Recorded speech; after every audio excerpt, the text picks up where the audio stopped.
ehihie ọma na ụmụ ọdịnala Igbo. Asị m ka chi tata bụ afọ fọtara anyị ihe ọma ma fọpụrụ anyị ihe ọjọọ. Anyị ga-ejere obodo na-ada obodo, anyị ga-adị ka echi maka na echi adị agwụ agwụ. Asị m onye chụwa anyị ya daa, onye echeche ihe ọjọọ ya eme anyị ya ma onwe ya.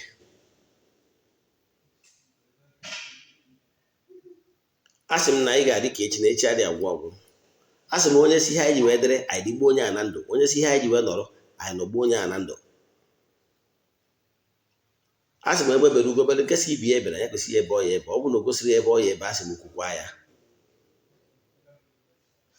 Asị m na ife anyị amara anyị ama anyị, onye si na ife anyị na-eme ama enwe isi were isi onye anwa tinye ka ihe anyị na-eme wee nwee isi ise.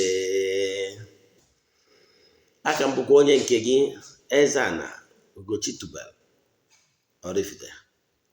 Mana echi ịkpọrọ afọ m n'isi kpọọ ya Ogbuefi Eze-Ana Ugochi tubelu oraifite. Abụ m onye isi nchụaja na Ugochi tubelu ọdịnala temple. Anyị na-agba afa miri emi lụkwazi ọrụ mmụọ dị iche iche. Abụkwazi m onye mgbasa ozi ọdịnala Igbo. N'ụbọchị Disemba 1 anyị mere mmemme Love Feast na be m na oraifite. Mepekwazie the new living house of Eze-Ana Ugochi tubelu. Ụbọchị anwa ndị ọzọ niile nọ na oraifite bịara be m gbunyefe efi gbuorofe efi. Ndị niile bịara ya bụ mmemme mana ha riri ma ṅụkwa. Ndị na-agba ọsọ nkwụ gbaa ọsọ nkwụ dịka m kwere na nkwa, asị m na ọgụgọ na-ewe akpa na aṅụ nkwụ na ya aṅụdo nkwụ gbaa ọsọ nọ na be Eze-Ana ka ị bịara. So ekene dịrị ndị afụrụ anya na ya bụ mmemme gara sịrị were etu esi wee tụọ anya ya. Ụbọchị anwa ka m gburu efi wee zawazi Ogbuefi ọfishali maka na ndị nze niile nọ n'Oraifite bịara. Mgbuo efi mee etu esi eme ya mgbe ọfara dị na ya wee zawa Ogbuefi. So echi ịkpọrọ afọ m n'isi ị ga-akpọwụ Ogbuefi Eze-Ana Ugochi tubelu. Ya ọdịnala Igbo amaka. Part 2 nkụziri nya bụ ọdịnala. Ihe ọdịnala ji wee bụrụ karịsịa wee karịchaa usoro okpukpere dị iche iche. Amara m atụ ụbọchị ahụ wee kwuo na usoro okpukpere dị iche iche nwere founder, wee kwuo na ọdịnala bụ natural way of doing things, how people live their natural life. N'ọdịnala Igbo, o nwere onye ga-asị na ọnyanwa bụ the founder of ọdịnala Igbo, maka na ọdịnala Igbo abụrụ conventional religion, kama na ọ bụ a way of life of a people. Ọdịnala Igbo nwere the taproot na iwu nke Chukwu Okike nke pụrụ ime ihe niile, onye ike niile si n'aka ya bịa nyalụ. It's a natural law given to mankind. All the ancient law. A repeat kwa that law n'oge nke Moses. Ọ dịkwa na iwu nke akpọrọ iwu Moses, known as iwu Moses. Ọ iwu nke akọ na uche. Iwu ihe ọ ga-abụ ịmara ihe ị chọrọ ka o mee gị emere ya mmadụ. The law of karma. Ụfọdụ kpọrọ ya law of karma. N'ọdịnala akpọ iwu nke akọ na uche. O metara bụrụ ọfọ na ogu. Onye ka anyị ji ajụ, ndị Igbo na-ajụ ihe a na-akpọ iju ogu. Gịnị bụ ogu? Iju ogu. Iju ogu bụ onye si na ya adị, onye ama ama adị, anyị si ise. Onye echeche ihe ọjọọ ya eme anyị ya ma onwe ise. Onye si ihe anyị ji wee dịrị anyị dịgbuo onye a na ndụ asị ise. Onye ahụ iju ogu. onwe ihe gbagwojuru anya n'ọdịnala, onye ị ga-ajụ bụ an authority n'ọdịnala Igbo. Ka mmakwa atụ, ọ bụrụ na ị chọrọ ịbụ a successful transporter, who will you go and consult for an idea and in-depth knowledge and guidance? Or kabu driver ka ị ga-eje to GO, God is good, and so on. Ndị bụ champions, ndị make good name na ya bụ business of transportation. Of course, ị ga-aga to ndị make good yen, ma go the in and out, and the ọbụrụ na ha ma na ha emegie pụta ihe na ya. Etu a ka ọ dị n'ala Igbo.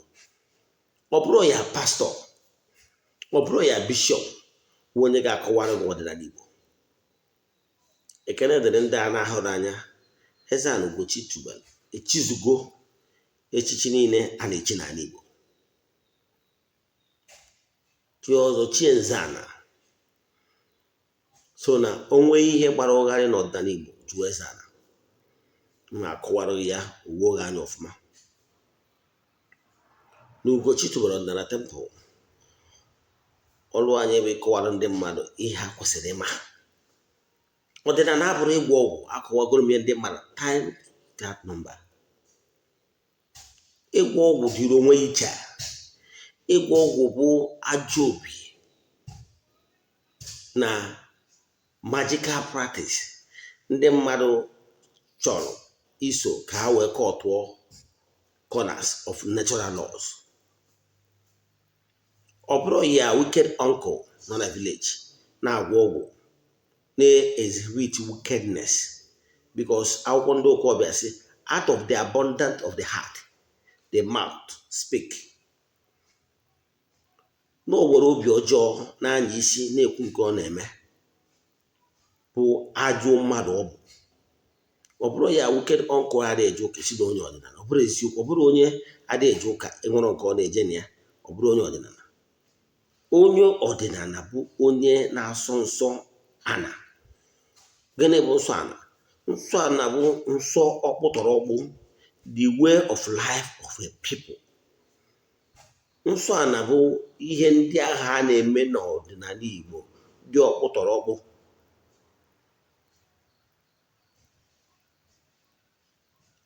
A na-eme n'ala Igbo gbaa gburugburu na Afrịka. Onye bụ ọdịnala. Iwu nke akọ na uche, iwu nke ịmara ihe ị chọrọ ka o mee gị, emere mmadụ. Agwụ na-arụ mmadụ ibe ọgwụ, echenara mmadụ ibe ha dị echiche, ije na nje kpọrọ atụrụ mmadụ ma ọ gwụrụ ji mmadụ without the person's permit.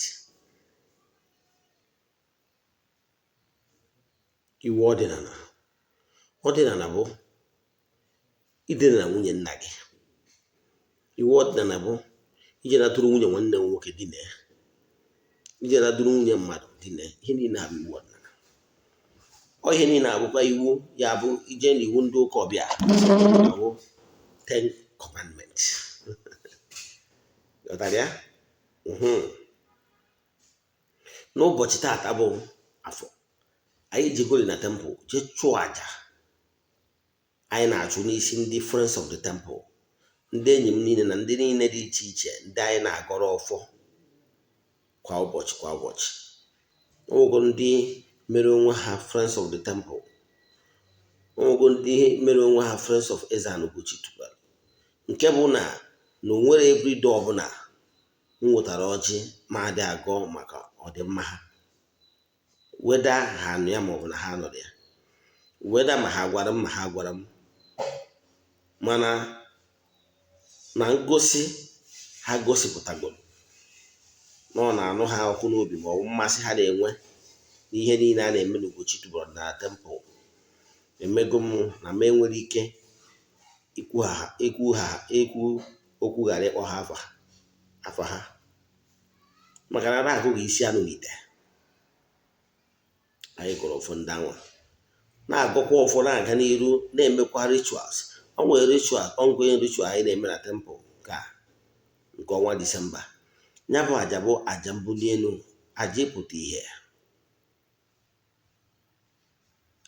aja imepe ọnụ ụzọ.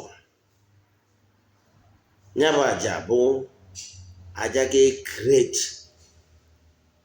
a lot of positivity into people's life. N'ụbọchị egosiri m ihe ka m na-agwa ụnụ so na o nwere ndị from now till 31st December ọtụtụ enwetawago alert, ụfọdụ ka ga-enweta alert bido now till 31st December, the kind of money that will change their lives. Some will even get alert that will even scare them from now till 31st December. Quote Eze-Ana. Entire creation, and we go, wind of change is blowing. There is course breaking. Ụzọ na-emepe, mmudi na-ada. Ngụ ndị m fụrụ the kind of blessing they're on their way. What it takes is only for you to believe. You believe for Oduaka. What they don't know is only a mystery to you and not to all. Dịka onye nchụaja akwụkwọ m ọtụtụ ihe dị iche iche. Enwere ndị na-esonyere anyị na aja anyị na-achụ 14 days rituals. Achụchụ aja nke ga-emechi I think 18th of December. Anyị bidoro na 4th. Nwere ndị a ga-achụrụ aja nke aka mkpa. Nwee ndị ga-esonye na aja nke igwe nke group. Achụcha aja n'ụtụtụ ọbụla n'isi ndị mmadụ n'otu n'otu, chụọ aja n'isi ndị group. Ụbọchị a ga-emechizi ya bụ ritual. Ndị a ga-achụrụ aja nke onwe igbu ebu n'isi ha one after the other, wee si luo ya bụ aja achụrụ n'isi ha for 14 days. Then ndị sonyere na nke igwe egbukwazi ebu n'isi ha niile, nke ga-mkpawo na ha ga-emesara aka. A lot of people na-abịa na temple bịa soro rie soro rụọ. Anyị na-enwe mmanya, ndị mmadụ erie, ṅụọ, sie nri dị iche iche, ndị mmadụ erie wee nwa aṅụrị. Aja na-achụ elemental beings and mystics, the entire universe, entities of powers na-esonye na ya bụ aja maka ya bụ mbụ n'elu. Ihe m chọrọ ịkọwara akọwago m ihe dị n'ọdịnala, wee gwa na ọdịnala abụrụ religion mmadụ ji aka ya bido, na ihe a bụ a way of life. Chukwu okike kepụrụ ime ihe niile, onye ike niile si n'aka ya bịa hibere.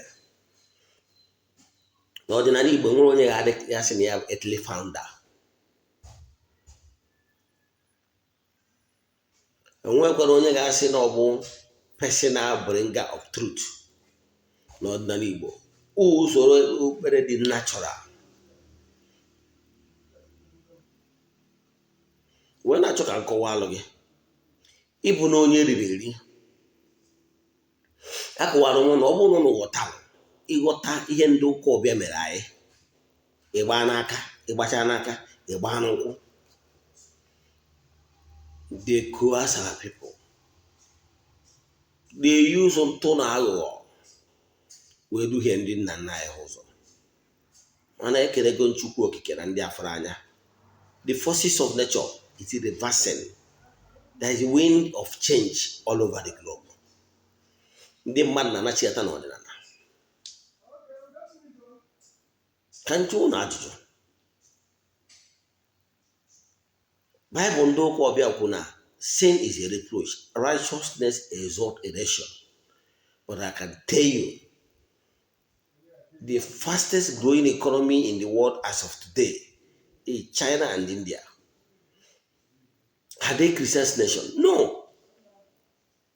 Chukwu okike onye ike niile si n'aka ya abịa, ọ nara agọzi ha, economy ha na-egwuro, na-enye their children the wisdom, the knowledge to create massively technologies, modern things. Go to automobile. India and China, they are doing marvelously well. Go to spare parts, go to electronics, go to pharmaceutical, go to tools and industrials, go to generator parts. You will see them, China and India leading. Ọ Chukwu okike, amamihe Chukwu okike nyere ha ka ha ji wee na-elidi n'ihe ndị a. Yet they are not Christians.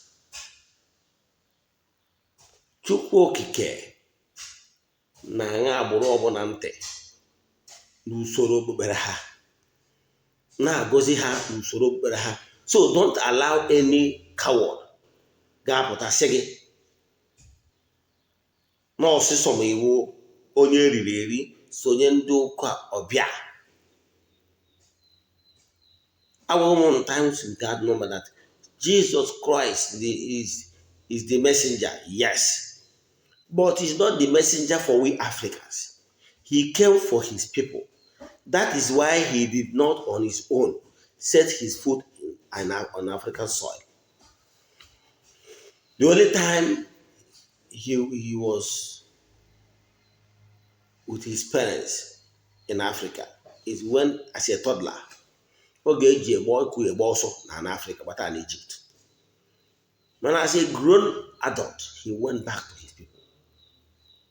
He never visited Africa because he knew that civilization started in Africa. But here our colonial masters, men, they did it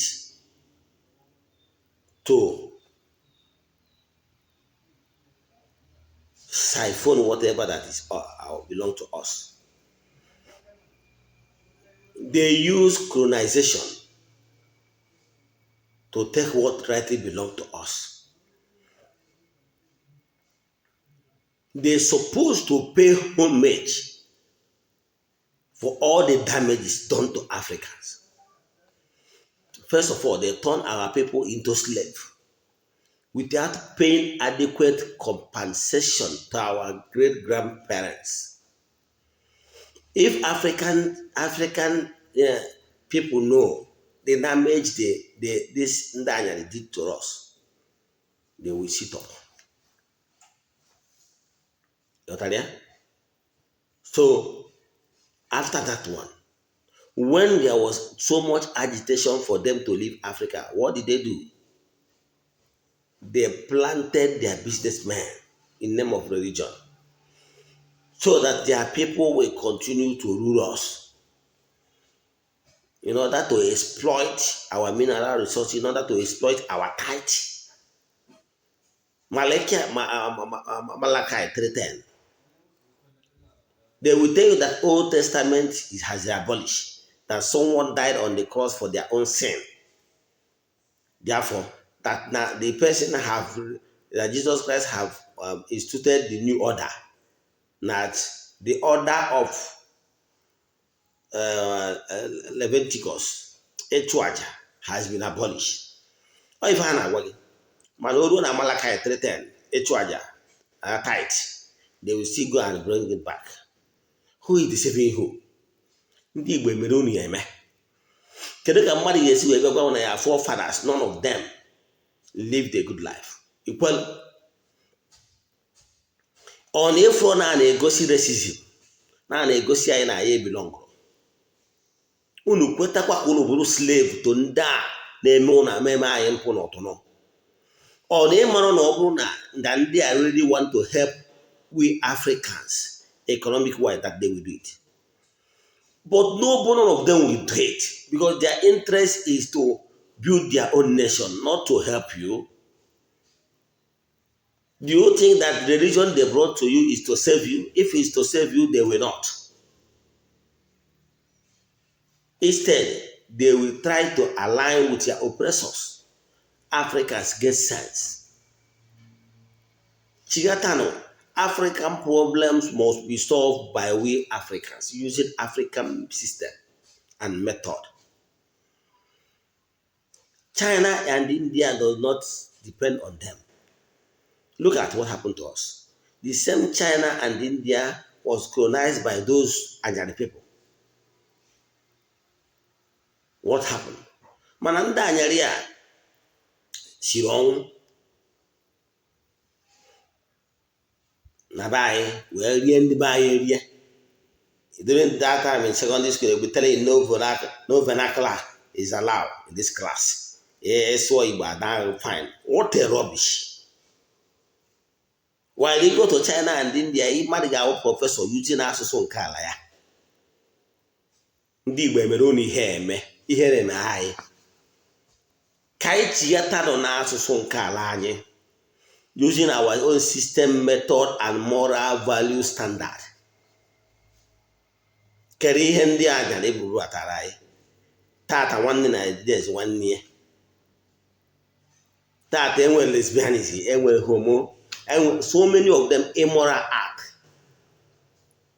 That is ọ bụ ihe alụ n'ọdịnala Igbo. Mana abịa mee na ndị be anyị na-egosi ndị be anyị ka ha waa anya. Wee kụziere ndị be anyị ka esi eme mpụ na ụtọ iwe soro agbụrụ rụrụ arụ ndị enwere culture. Anyị nwere high moral value standard. Ma gịnị ka ndị be anyị mere? Hapụzie ihe eji gbara agbụrụ anyị. Ịmụrụ na Igbo onye riri eri. Kedu ka ndị mmadụ ga-esisi na ya forefathers na-enwere onye biri ndụ dị mma? I keep saying it. Nwanne anyị nwoke onye isi ojii Fada Tansi tata eme na esent ịma ọnụ onugbu ndị eriri eri. Tata ọ kakwụ na blessed. Even Pope John Paul mere blessed abụrụgo sent. Gwa m onye ọcha onye isi ọcha ka nọ na blessed for how long Fada Tansi dogo na blessed? If I'm not mistaken, Fada Tansi and Ogona blessed, it will blessed almost 20 years. Not me just wait to. Gwa m onye ndị Anyari ka nọ na blessed over 20 years. Ndị be anyị nata n'ụla. Ọ n'ụlọ amụrụ na mindset ndị a jiwo. Instead ihe a ji wee gwa gị na ya forefathers bụ demon.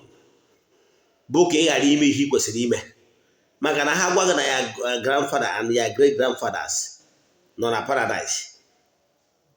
You will stop calling their own fathers and relatives in the happen sense. You will start calling your own grandfathers and grandmothers.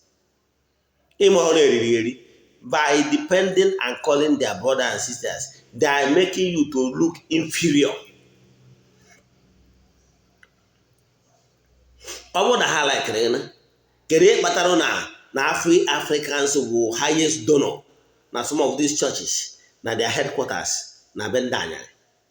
Man oluzie na able the world leader, they will not give you. Ana select kwa pope nka. Onwe ka esi select kwa pope ọsọ ka na agwa. Amenyekwa onye black. Ịghọtara ya? Mana ọrụ na finance ndị ba ya bụrụ ndị wo highest. Ọ na-ịmarụ na onwere ego ichite asisi na-atụ a na-ebuje Rome ma ọ na-ebuje England every month. Ọ na-ịmarụ. Ọ na-ịmarụ na ihe niile anyị na-eme owu ihe eji wee rie. Onye Igbo nata n'ụlọ. Anyị nwere ebube mfụ. Recognize your ancestors ihe dịrị gị mma. Why you are suffering today is because you have not done the right thing. Even the rate in eme enough that you have done something. You have not done anything. The one you are doing, you are not even doing the right thing. The one you are even doing is you have not done the right thing consistently enough to create good results.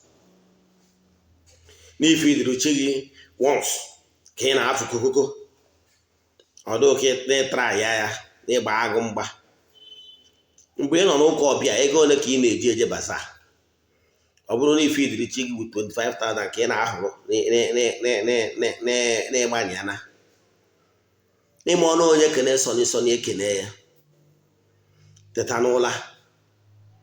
nke bụ eziokwu ka nna achịgwa gị, you can never win this battle.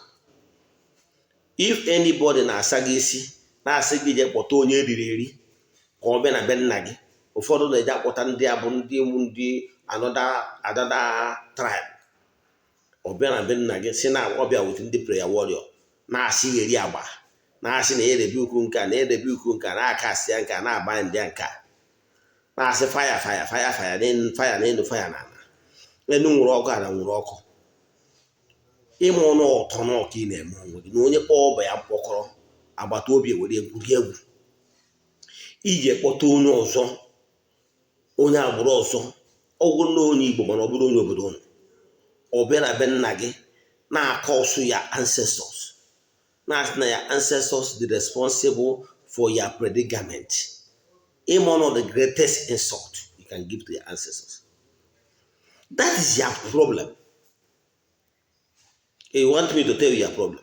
Why you are still where you are now? You want me to tell you? Because you commit to go to no. You will go your ancestors. Where fit ike. Makareri rigeri. You were not akpọ to ndị okenye. Na-akparị ndị ya ancestors. Ịmụrụ na onwere ihe metal ka ị gbanahụ na mmadụ a na-agbanahụ ike okwu ya n'ọsọ. You can't win this battle. Onye riri eri. O gwara mgbe esoro ime nwa, ana m eji onwe mmadụ ka mmadụ ofu atụ. Years back, mgbe nka nọ n'ụka ọbịa, eriri m. Kere ụka ọbịa iyi eje wee ruo m. Mgbe m nọ n'ụka ọbịa, o nwere mgbe nna agụgụ m Bible Genesis to Revelation 3 good times. Mgbe m nọ n'ụka ọbịa, ana m ekwu ụtọ akwụkwọ ndị ụka ọbịa, enwere m ike ikwu okwu 30 minutes ghara inye gị over 10 to 15 chapters and verses. Mgbe a na-eme morning cry, onwere ka m na-eje si Ọnịcha na-eje Enugu ma si Ọnịcha na-eje Ọka ka m ghara ipreach na moto, both going and coming back. Ma mgbe ụfọdụ si ma Ọnịcha na-eje Nnewi, I will preach. O nwere mgbe m megatakwu wee join ya a TV council under Catholic Church. Ebe na program anyị na-eme eji defend the Catholic faith. Emesịrị m ihe ndị a niile. Ana m emekwu nwee mgbe m ji enwe program. Anyị ji emenya program ebe anyị na-agbasa okwukwe ndị ụka ọbịa. Program nsị ndị ahụ ihe ndị anyị na-eme. Yet, ka ihe niile a na-eme bụ ka e wee gbasa nkụzi ụka ọbịa. Mesị ihe a, ịma na o nwere mgbe challenges of life bịara. Asị onye ụka ọbịa, gịnị ka m mere? Ọ na-adị m ka asị na ihe wụ nsogbu m bụ because na ndị nna nna anyị ha ehitu ya isi echekwa kịta anyị si eche mgbe ahụ. Ọ na-adị nka the problem na enwere ike isevere myself from my lineage by changing surname.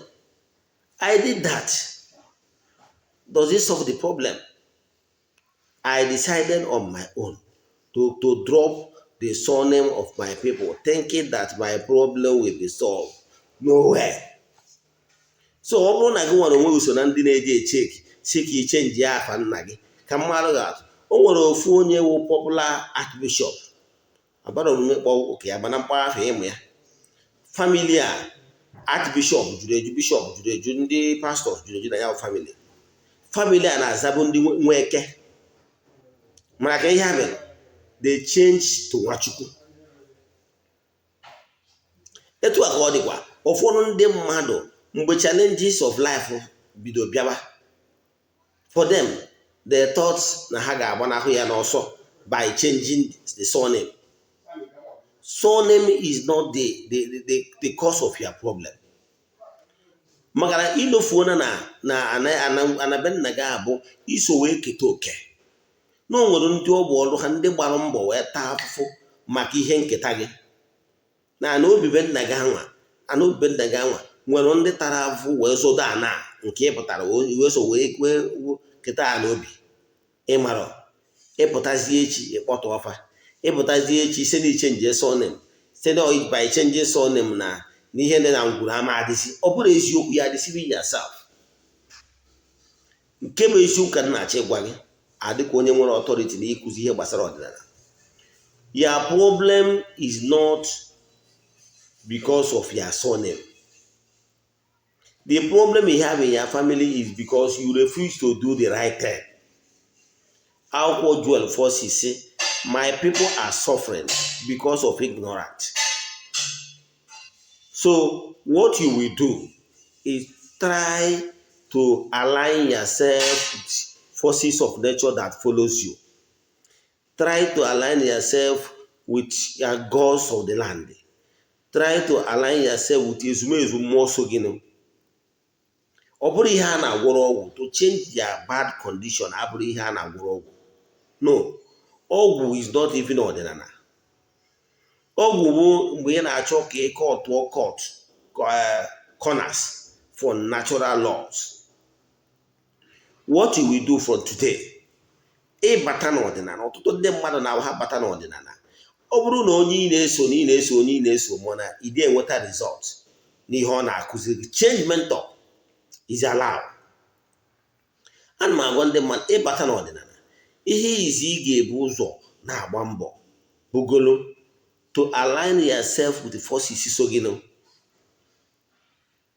Yes, ị nwere ike ịbata. Agwara m ndị mmadụ sị, enwere ike ifeed chi onye ụwa gị without akpọghị onye ọbụla afa.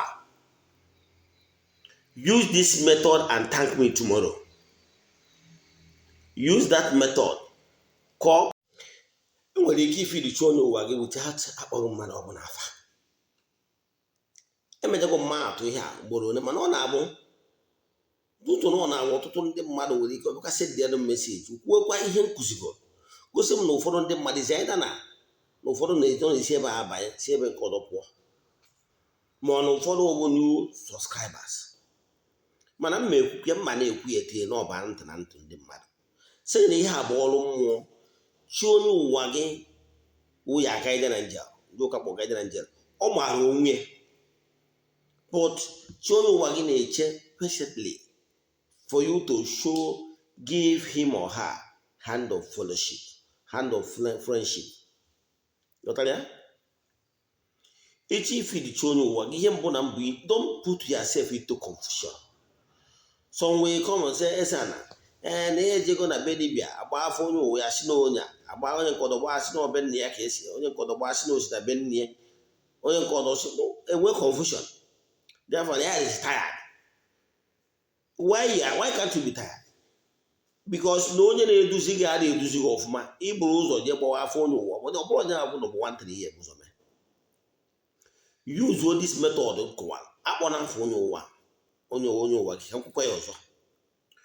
Ọ bụrụ na afa gị, example na afa gị ewu Chijioke Mbọnụ, onye Ifite village Ọka. Dibịa ga-alụrụ gị, ọ bụrụ na ọ mụ na-arụ ya tụmmeso dị and alụchi ọ na-agazi. Chi onye ụwa Ikechukwu Mbọnụ, onye Ifite Ọka, ka m na-akpọtu n'ụbọchị taa, facing the sun, ebe ọbụla ị nọ, n'aha Chukwu Okike nke pụrụ ime ihe niile, gbadata wuti ndị niile gị na ha na-erikọ na mmụọ. Ọ bụ mmiri, ọ bụ arụsị, ịbụ nwoke, ịbụ nwaanyị, isi n'ikwu nne ya ma ọ bụ n'ikwu nne ya, ebe ọbụla isi, gbadata n'ụbọchị taa na onye ị nọrọ ụwa Chijioke Mbọnụ, onye Ifite Ọka, na otu n'ụbọchị taa. Ọ na-egburu gị anụ, na-esiri gị ite, egbuchi ọkụkọ, esi enye na ji butere ụnụ mmanya ụnụ na okuru niile zuru ụka. Ịkpọwazie mmụọ ọbụla ya na chi onye uwe ya na-erikọ, gbadata. Mmụọ ọbụla nọ na ngwuru be nne ma ọ bụ ngwuru be nna, mmụọ ọbụla sochie, gbadata.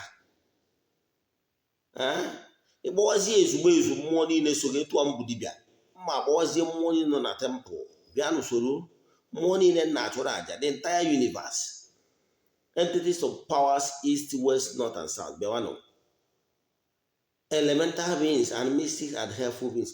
Ọwazie ezumezu mmụọ niile mụ na ha so si abịa n'ọnwụkọ na onye a na-achụrụ aja, a na-achụrụ chi ya aja n'ụbọchị taa, ka ụlọ bịa soro bụrụ ndị akaebe enu na ana gbaa aka ebe n'ụbọchị taa na-akpọta Ugochi onye owe ya onye akpọ ibia ụnụ azụkwana azọ taa na-akpọta Ugochi onye owe ya bịa soro rie soro lụọ anyị gụbazie ọfụ kọcha ọfụ anyị wa ọjị awacha ọjị atụọ nzu tụọ akwụ tụọ edo tụchaa ya onwe mmanya ndị anyị ga-enyegasị anyị anyị ya weta nya bụ ọkụkọ anyị ga-egbu as case may be izi nya bụ ọkụkọ na-akọ gọwa ọfụ agụwa ụfọdụ na-agọcha akpụkpọ ụmụ mmụọ niile ya eso di ya bụ ihe abịa onye akpọ ibe na-aja ihe mme ka anyị na-achụ emesizie edebe akwụkwọ ogiri si etu esi eme ọ bụkwa nne onye ma onye ọnwụrụ nọ nso ma ọ nọrọ nso ọ ga-ekwe omume na-enwekwara dibịa ihe ịdị alụ don't say it's not possible because ịdị alụ ya maka na ekere ọrụ eke akpọtu ochi onye uwe onye achụcha anya bụ aja ihe eme etu like 2 or 3 times maka na mgbe ọbụla imere etu kebe eziokwu na ri ochi onye ụwa ga-agbarata anyị ya ri onye ụwa agbarata bịa were oke ya alaịn gị onwe gị tinye gị na chi gị aga na-esozi gị onwe ndị ọ na-abanye na-agbara afọ ihe a na-afọ ifu chie fụ na chi esi ya o nwere ka onye anabata na-anọrọ anị fụ na mmụọ osu elu nju ese mmụọ asụ ya asụ nọchie ifụ na chi ya ahụ na-eso ga-eme ịgbagha n'afọ ya onye wuchi onye ụwa ya pụta maka na ya na chi ya akwụrụgo lọtara ya so mgbe ahụ iburu ụzọ ala irigoro onye anya na chi ya mbọsị a ga-agbazi afọ onye ụwa anwa ifụ na chi ya esi ya gbagha n'afa the correct person apụta confusion ana mana ọ na-abụ iburu ụzọ ije na-azọ oge ụfọdụ na-aja azọ ka ha mara onye nọ n'ụwa ụwa o jiri ọkwa ego o ji efiri chi ya onye ọzọ ka ọ zọta ka ezute isi nkịta ka ị ga-eji agba eme filigoro chi gị na ihe na-esi na chi onye akarịa anyị mesịa nke a maka na ọchị bugoro ụzọ emesịa nke chi gị agba family emi mmanụ ya relationship with your ancestors are they happy with you iso na ndị ji ekpọta ofeke ọbịa mebisi ihe ọdịnala dị na ngwurube nna gị iso na ndị tiri aka wee kwatuo obi dị na ngwuru o nwere ike ebe nna gị abụrụ obi maka na iwe ofeke ewee je nwoke wee rie ya erie wee sị na ọmụmụ nọ na ngwurube nna gị na-ebute ya downfall ọ bụrụ eziokwu onye fụrụ ya fụrụ clear very well nke bụ eziokwu bụ na mmụọ nọ na ngwurube nna gị na-ewere gị iwe yes o nwere hit na-ebini na mmụọ maka na ịbụ nwa eriri eri from be nna gị yes mana the best form to solve the problem abụrụ fire to fire ịghọtara ya gị na mmụọ a na-amakwana ka apịawa agha azụ ịfụnanya ka mmadụ atụgụwa onye ofeke yes gịwa na-ene m anya o nwenughị ebe ịfụrụ Jizọs ndị ụka ọbịa bịara na akwụkwọ ndị ụka ọbịa yes ka m nwere akwụkwọ ndị ụka ọbịa ma arịghị atụ maka na nkwụ ọtọ nke m nwere ike isi na Eze-Ana kwuru mana ha nwere ka anyị ma yes o nweghị ebe ịfụrụ Jizọs ndị ụka ọbịa bịara wee sị a living creature a being whether the being is for the light region or the being is for the dark region o nweghị ebe ọ fụrụ na akwụkwọ ndị ụka ọbịa wee sị any being spirit should die o nweghị ebe o kwurie ebe ọ bụ na Jizọs ndị ụkọchi ndị ụka ọbịa ndị Europe mana ọ dịrọ possible any spirit to die are you the creator ka ego si do that what you cannot create you can destroy or do possible Chukwu okike ike niile si n'aka ya abịa onye kere ha ma maka ihi na onye gị iwu law of nature say thou shall not kill even Chukwu okike cannot go against his words. Chukwu okike cannot kill because he cannot give order and go against his order. You got that? Already got the laws of nature. No matter how things work. Chukwu okike cannot even say Satan should die. Or ma say the other negative energy. Even now, one do because in here can go mark and kee mmiri ka ọkụ ma nwa m nwere mmiri o mechara tụnye gị alụ gị sonye the light region ebe ihe si abịa then he decide to follow the dark region ọgwụwa mere onwe gị. In metaphysics, if you understand how things work in the spiritual realm, ị mara na Chukwu okike ke the supernatural power that is in the ethereal world. Anybody can tap it, whether good or bad. However, what you use that power to do is your own business. The time of judgment comes. You will give account of how you use that power bestowed upon you, whether for good of man or for downfall of man. Not there? Then, when you face the seat of judgment, you will give account. So, Chukwu okike na onwe enwero mgbe ọnụ kịta say spirit ya nwụọ. Even Jesus and ndị ụka ọbịa will not do it because he knows the law. He can never go against the law of nature. Mana aghọtaghị ihe ndị mmadụ na-eche Chukwu okike. Ha na-eche na Chukwu okike nwe onye na-awa otu iwu onwe exemption. No, o mego iwu ahụ for everybody. So mgbe Chukwu okike anwa kechara mee iwu, even Jesus cannot go against it. Jesus enwero mgbe ọ pụtalụ wee see any spirit, even unclean ones, to die. He can't do it. He knows the law of nature. He respects the law of nature. Onye ike niile si n'aka ya bịa. Ihe ọ na-emedewewo offer the spirit ngwa onye give unclean spirit from the dark region. Onye nwa ma ọ bụ nwaanyị a ma ọ bụ nwoke a ị na-ana n'iyi na nwoke a ma ọ bụ nwa dịkwa n'ezinụlọ ya mkpa, kedu ihe a ga-eme? Dị mmụọ elebe na-eme ihe ọ chọrọ. Akwụkwọ ndị ụka ọbịa ị dị eme expect ka ọ kọwachara ya everything in details. Akwụkwọ ndị ụka ọbịa kwuru sị na ọ bụrụ na edebe ihe niile Jizọs kwuru ma ọ bụ ihe o mere na onwere akwụkwọ ọbụla dị n'elu ụwa ga-aba ya. Ịghọtara ya? Mana ụtọ niile na-agụ akwụkwọ ndị ụka ọbịa dịka literature, ị nwere the wisdom eji aghọta the spiritual books.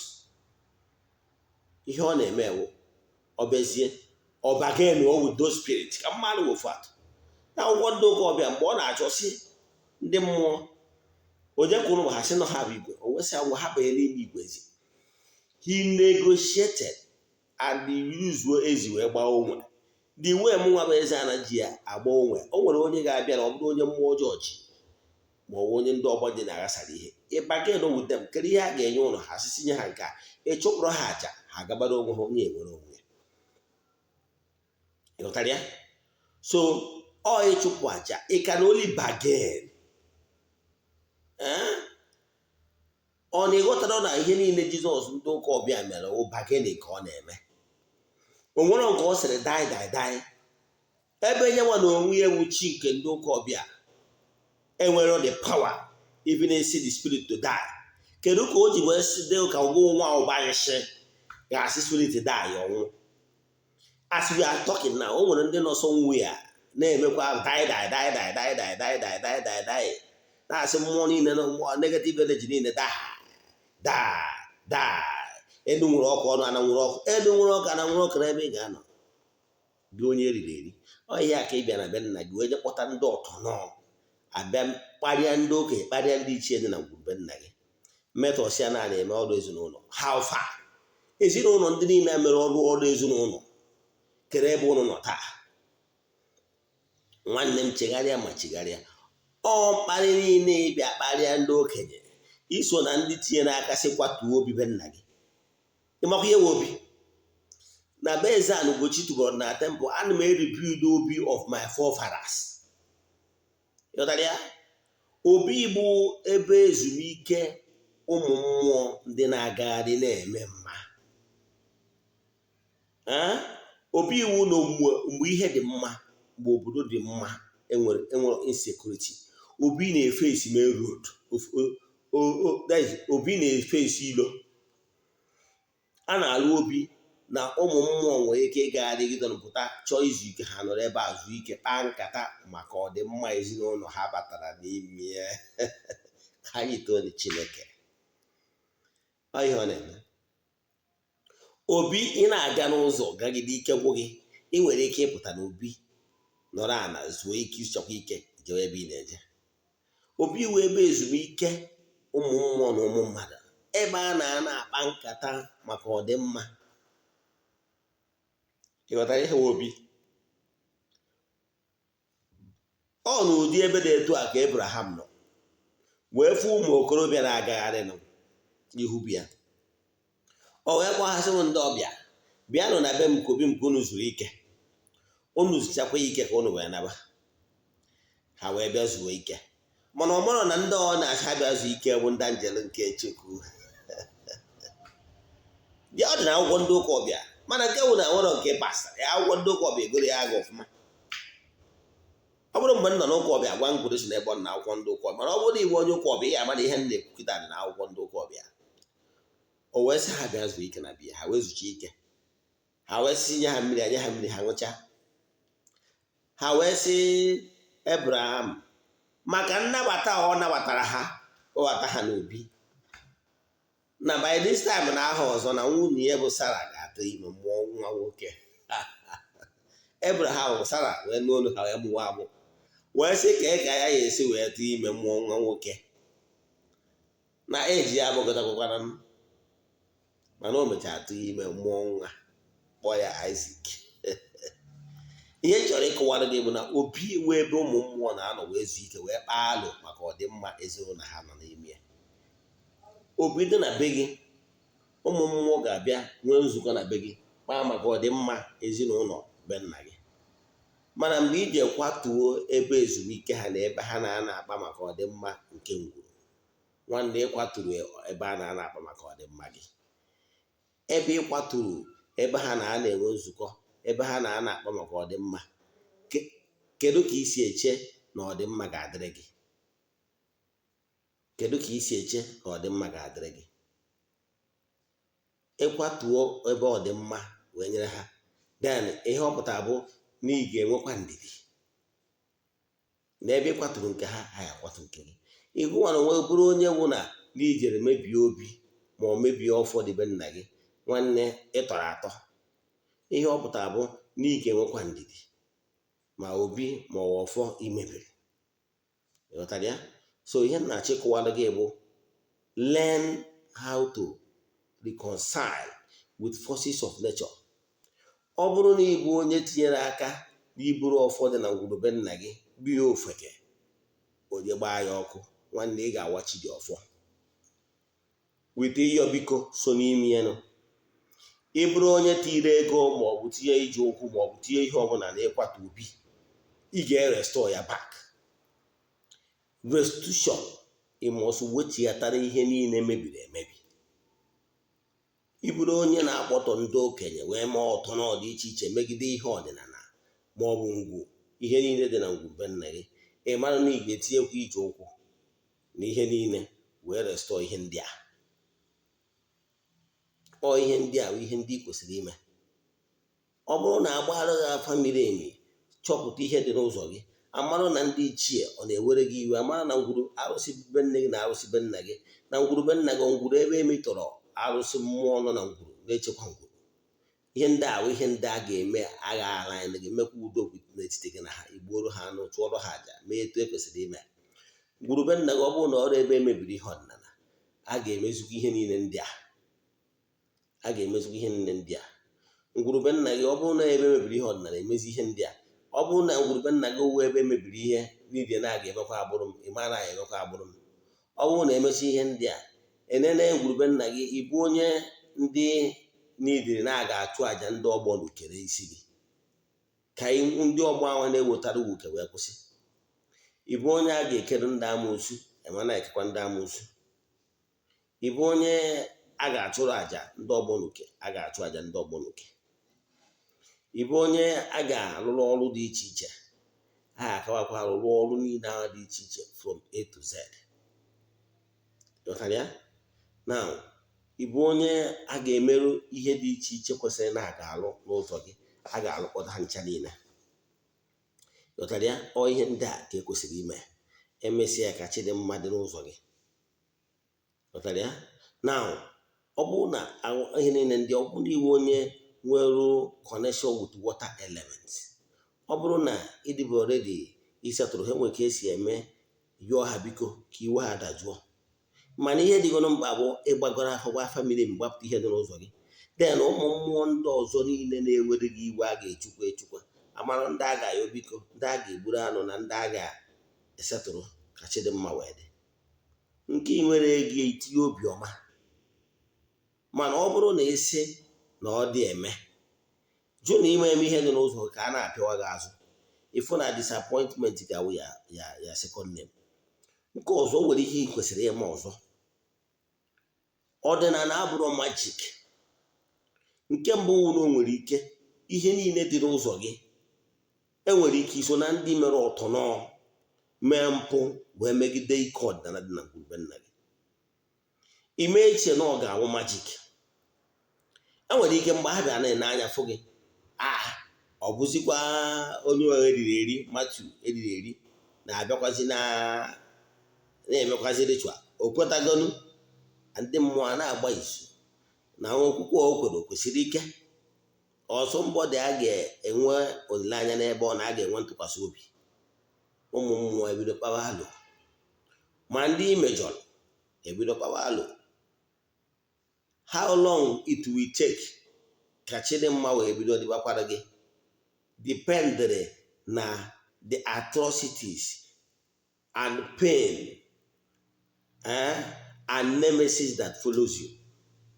Ị nwere ike ịbụ onye megoro ọtọrọ dị iche iche, ụmụ mmụọ dị iche iche a na-eji nja na-ewe iwe. Fada o nwere ike ụfọdụ ụmụ mmụọ nọ na ngwurube nna gị nọ na-eme press up na-eje maka ịpịawa gị azụ, ịghọtara ya. So onwe ka isi wee nwee sudden turn around and decide to liaise with them, then ife a ga-ebu ụzọ wee mee bụ mbụ na mbụ bugoro bụ na a ga-ebu ụzọ ha ekpee n'ime onwe ha. Onwe ụfọdụ mmụọ imejọrọ, then mmụọ ndị ahụ ịla ala n'igboruti ga-eso tinye ijikwa ha wee jee yọtuo mmụọ ndị ọzọ niile na-ewere gị iwe. Ayọtụzie niile ha niile butuo. Mgbe ahụ ama enwezi ndị kwe na ndị ekwere. In the world of spirit, o nwere ike ụfọdụ a na-ewe iwe na onye a na-ekwesịrị ka agọzie onye a maka ihi na-emere ọtọrọ nke a mee nke a mee nke ọzọ. A ka nwere ụmụ mmụọ ndị na-elevel allegation against you. Therefore, for the fact that na enweboro harmony in the spiritual realm concerning you, na aka na-ekpe ikpe gị, it might make your work to delay. Enwere ndị ọ ga-abịa rụchara ọrụ mmụọ within days, testimony ebido. When ndị ya arụchara ọrụ mmụọ nke ha, o take a week. When they are it could take 2 weeks, 3 weeks. When they are it could take 1 month. It depends on the entities of powers they involve and the level of anger na the appeasement issue. So mana ihe dị mkpa bụ consistency. The way dị mkpa bụ na ikwetago mewe appeasement. And ndị Igbo na-atụ ilu si na ihe ntị na-ata ọ bụ na ọ gwụrụ na ntị ya na-ezu ike. Na dibịa rụsigodo ọrụ does not mean na gị nwa na onwe gị ama ewepụta time iji aga ọfọ. Ọnya ka m ji agwa ndị mmadụ maka ịga ọfọ for 21 days. Ọ bụrụ na ịgosia na for 21 days ị nwebụrụ solution, continue na-aga ọfọ for 21 days. Na mụ wee Eze-Ana, n'agbanyeghị na ihe ọbụla yọrụ chi m na ezumezu na ha so na ha na-eme, mana o nwere everyday ma adị ebinye gaa ọfọ ime abalị na-agụ. Ịghọtara ya? Maka na ọ bụgoro na ihe na-agara gị, ị kwesịrị inwe time iji ekwubi okwu ife isi na be gị wee pụọ wee jee n'ihu ọrụ gị. Oke ndị iwe nọ n'ụlọ wee na-alụ ọrụ gị bifo ibido ọrụ gị for the day, ịgụọ n'ọfọ ikwubie n'okwu, because consistency is very important. Ikwubie n'okwu productivity, maka na o nwere ihe ga na-eme n'ime ndụ gị enyi ka gị nwa na onwe gị kwubie okwu ihe ọma n'isi gị. Ị ga-ekwubiriri okwu Chidimma n'isi gị. Ọ bụgoro na mmadụ kwubiri okwu Chidimma n'isi gị, enwere ike n'idie na gị nwa na onwe gị ga-ekwubiriri okwu Chidimma ịdị n'isi gị. Ọ dị very very very important na aga na-ekwubi okwu Chidimma na ihe ọma ide eme n'isi gị. ọ dị mkpa. Consistency ka anyị na-ekwu maka ya. Ihe ọdịnala ji wee bụrụ karịcha na gị na mmụọ dị iche iche adị ama aka. You can never win the war. You can never start war you cannot finish. Never you on your own. Esi ka gị na mmụọ ọbụla ma aka. Gị na mmụọ ọbụla amakwa n'aka ma ọ bụ ikweta ka ibu agha dị mebie ụmụ ihe ọkpụtọrọkpụ dị na ngwurube nna gị. You can never win the war. Ka m kwụsị ebe a. Nwa ajụjụ ị nwere n'ihe nkụzi taa bụ ihe gbasara ọdịnala. Ihe ọdịnala ji bụrụ karịcha. Send your message, aga m enyere gị aka. My mission is to help people live better life. Send your message 0805 7837672. Eze-Ana Ugochi tubelu wafam. Ịwụ ọchịcha meseji a tụsara ụmụnne gị na ụmụnna gị. Ka Chukwu okike nke bi n'igwe onye ike niile si n'aka ya abịa. Chukwu okike the unmovable mover, onye ike niile zuru all over the universe. Chukwu okike onye nwere shape ma ọ bụ ụdị ọbụla nke nọzụ ebe niile. Gọzie unu ma chekwaba unu. Ise.